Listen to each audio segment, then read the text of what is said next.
Hello and welcome you crazy horror fans to the channel, and thanks for tuning in for my quick spoiler review of No One Will Save You. This very weird yet wonderful horror film currently resides on Hulu in the US and Disney Plus everywhere else for streaming. So the trailer for this film was bonkers, to put it mildly. It showed us a nutty twist on the home invasion subgenre that replaced people for aliens, and aliens that showed no signs of being benevolent. It looked impressive enough, it had some great close-up shots and interesting cinematography, but there were several things about the trailer that really creeped me out and left me with a number of burning questions, forcing me to see the movie.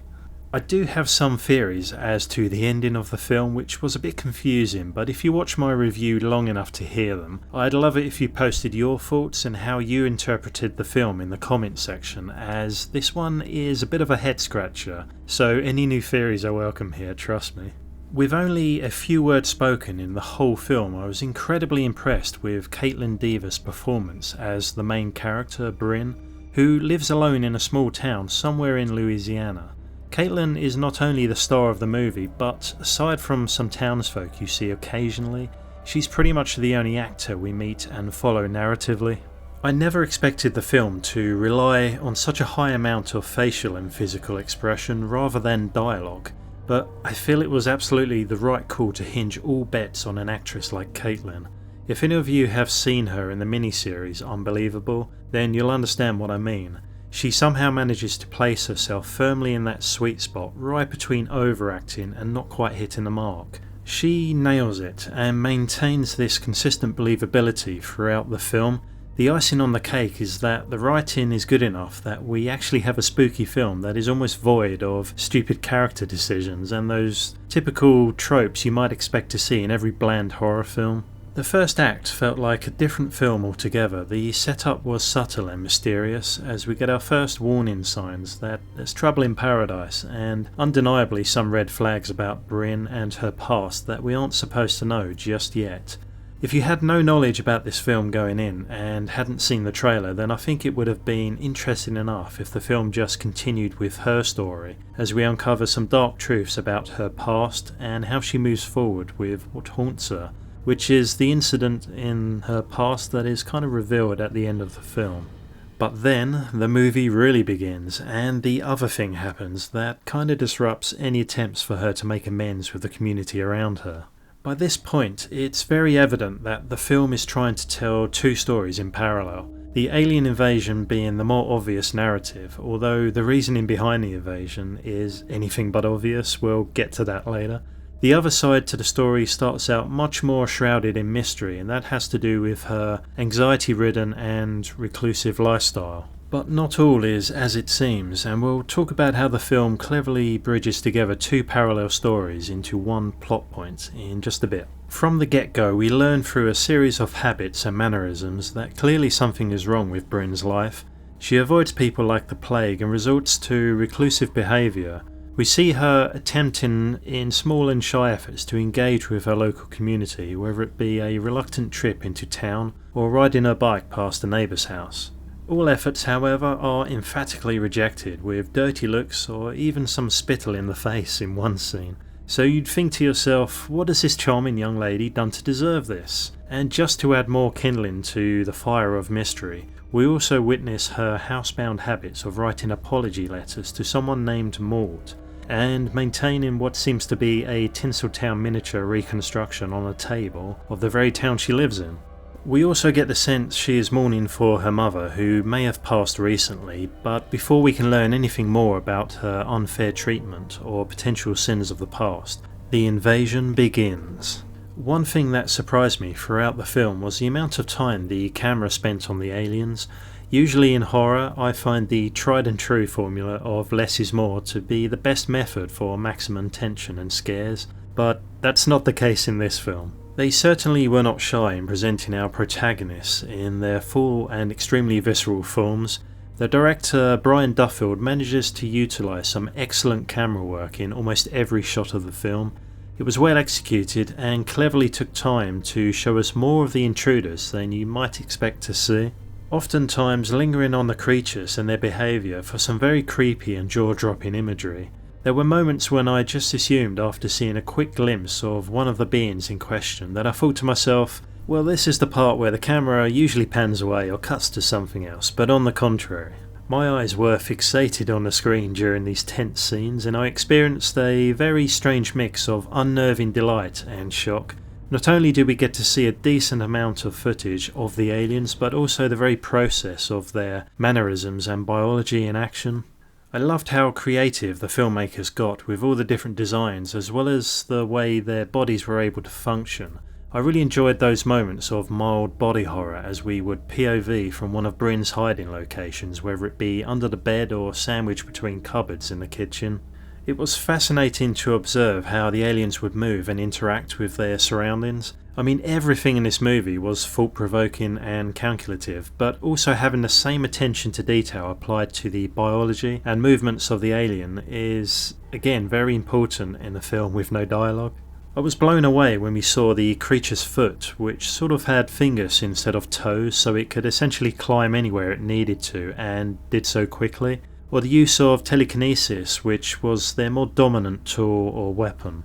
The scenes of Bryn being suspended in the air, watching on helplessly as the alien distorts its body in a wide array of motions and muscular spasms to either communicate or access certain powers, were executed amazingly well. The sound design also deserves a shout out, as it never skipped a beat, no pun intended. It was loud and kind of frightening whenever one of the tractor beams burst through parts of the house, lighting everything up at once. I could almost feel the vibrations coursing through my body, but then maybe I shouldn't have my headphones so loud. Part of me was a little surprised they went with the more generic grey alien look that we're all so familiar with by now for the basis of their design, but then they more than made up for it well and truly in the details. The veins and bone structure of these beings, as well as the weird vibrational muscle spasms induced by the creature's method of communication, was harrowing yet fascinating to behold, and certainly gave the archetypal image of the grey alien a nice run for its money. What makes matters more interesting, and confusing for that matter, is that we see such a variety in physiques among the ETs.